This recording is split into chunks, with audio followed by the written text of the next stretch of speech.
सामग्री पर आधारित प्रश्नों को हल करने के लिए सबसे पहले वो सामान की क्वांटिटी दे देगा। ठीक है, तो यहाँ पे याद रखना है, जैसे वो दे देगा कलम और फिर उसका दे देगा मूल्य। ठीक है, फिर दे देगा कॉपी, फिर उसका मूल्य। अगर नहीं देगा तो मूल्य की जगह पे वो संख्या दे सकता है कि कितनी कलम खरीद रहे हो और कितनी किताब खरीद रहे हो, कॉपी खरीद रहे हो। ठीक है, और फिर इनका जो है प्राइस दे देगा, कितने का है, कुल कितना खर्चा किए हो, कितना खर्च हुआ है तुम्हें एक कलम खरीदने में और कितना रुपए खर्च हुआ है तुम्हें कॉपी खरीदने में। ठीक है, तो ऐसे प्रश्नों को कलम और उनकी संख्या दे दे या उनका मूल्य दे दे तो उसे ले लो, और कॉपी उसकी संख्या दे दे या उसका मूल्य दे दे वो ले लो, बराबर। ठीक है, एक प्रश्न है, जैसे यहां मैं प्रश्न लिख रहा हूं। ठीक है, एक क्रिकेट टीम 7 बल्ले तथा 6 गेंद 3800 रुपए में खरीदते हैं,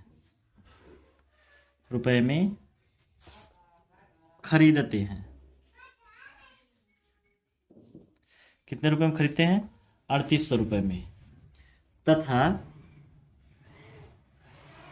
तथा 3 बल्ले 5 गेंद 1750 रुपए में खरीदते हैं।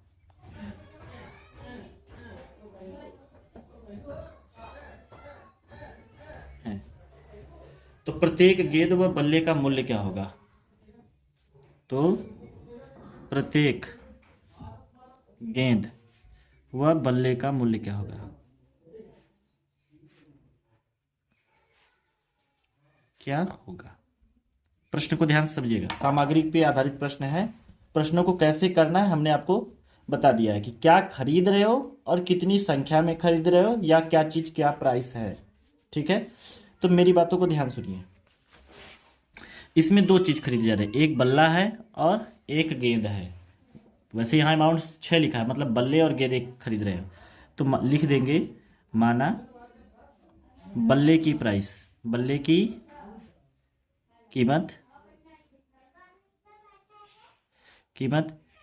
X रुपए और गेंद की कीमत Y रुपए। ये क्लास 10th के बोर्ड के लिए है, बहुत इंपॉर्टेंट है। तो अब प्रश्नानुसार उसने क्या कहा है, 7 बल्ले, कितने बल्ले, 7 बल्ले और 6 गेंद, इनको लेकर उसने 3800 रुपये दिया। कितना दिया, 3800। 7 बल्ले, एक बल्ले का दाम कितना है, X रुपये, 7X प्लस 6Y बराबर 3800 रुपये। यहीं उसने दोबारा 3 बल्ले खरीदे, तो 3 बल्ले प्लस 5 गेंद, कितना रुपए दिया, 1750। तो 3 बल्ले का X है, अब 5 गेंद का Y है, बराबर 1750। ठीक है, ये समीकरण 1 हो गया, ये समीकरण 2 हो गया। समीकरण 1 और 2 को सॉल्व करना है। ठीक है, तो समीकरण 1 में समीकरण 2 में 3 का गुणा कर दो। ठीक है, समीकरण 2 में किसका गुणा कर दो, 3 का। अगर नहीं कर पा रहे हो तो यही समीकरण 2 से ऐसे लिख दो, 5Y बराबर 1750 माइनस 3X, Y बराबर 1750 माइनस 3X बटे 5, ऐसा भी कर दो। अब क्या हो जाएगा, इसका मान समीकरण 1 में रख दो। तो समीकरण 1 में रखोगे तो ये हो जाएगा 7X प्लस 6, Y का मान है 1750, 50 माइनस 3X बटे 5 बराबर 3800। ये हो जाएगा 7X प्लस 6 शून्य शून्य, 6 पच्चे 30 के शून्य, 6 सते 42, 42 में 3 जोड़ दो तो 42 3 45, फिर 6 कम 6 4 10 माइनस 36 18X बटे 5 बराबर 3800। ठीक है, अब क्या हो जाएगा, अब 5 का गुणा कर दो तो 5 सत्ते 35x, फिर प्लस 1500, 10,500 माइनस 18x बटे 5 बराबर 3800। ठीक है, 35 में से 18 गया तो ये हो जाएगा 17x, फिर प्लस 1500 बराबर ये 5 का गुणा कर दो, 8 पच्चे 40 और 5 तिहाई 15, 15 4 19, ये हो जाएगा 17x बराबर 19,000 माइनस 10,500, ये 17x बराबर हो जाएगा और ये हो जाएगा 00, 10 में से 5 गया 5, 18 में से 10 गया 8, 17 पचे 85, तो x बराबर कितना आ गया 500, यानी बल्ले का दाम कितना आ गया, बल्ले का दाम का मूल्य 500।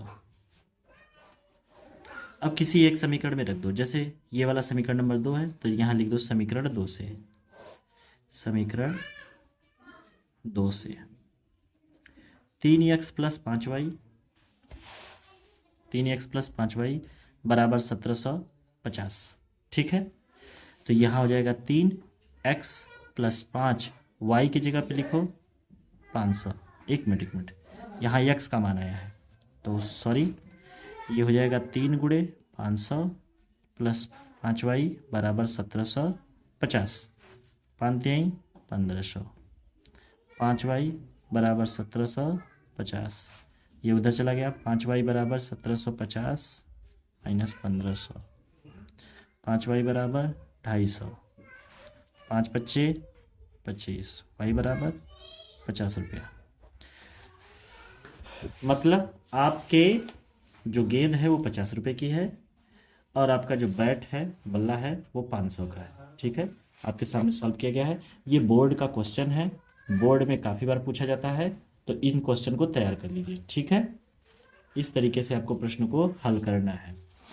तो इसी पे और भी क्वेश्चन है, हम और भी क्वेश्चंस को लेके धीरे धीरे आपको सॉल्व करवाएंगे। ठीक है, और कोई दिक्कत होगी तो आप हमें कमेंट सेक्शन में ज़रूर लिखिए। बोर्ड के सारे क्वेश्चन, सारे प्रिपरेशन आपको करवा दिए जाएंगे। एक क्वेश्चन इसी पे और ले लेते हैं। ठीक है, कह रहा है एक क्वेश्चन में कि किराए पर पुस्तक देने वाले, या फिर ऐसे कह दें 7 कलम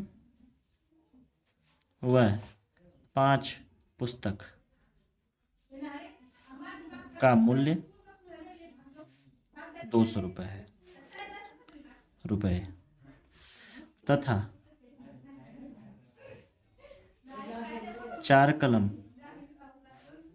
व 3 पुस्तक का मूल्य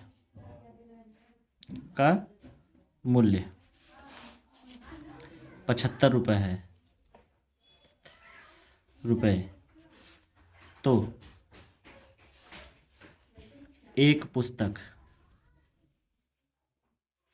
व एक कलम का मूल्य क्या होगा। ठीक है, ये प्रश्न आपके लिए है, आप सॉल्व करेंगे। ठीक है, आपको बताना है कि एक पुस्तक, तो आप मान लेंगे एक पुस्तक का मूल्य x रुपये और एक कलम का मूल्य y रुपये। कितने कलम खरीद रहे हैं, कितने पुस्तक खरीद रहे हैं, कुल कितना रुपए दे रहे हैं। फिर अगली बार कितनी पुस्तक खरीद रहे हैं, कितने कलम खरीद रहे हैं, फिर कितना रुपए दे रहे हैं। ये दोनों इक्वेशन बना के सॉल्व करेंगे। ठीक है, ये आपको होमवर्क के रूप में है। ठीक है।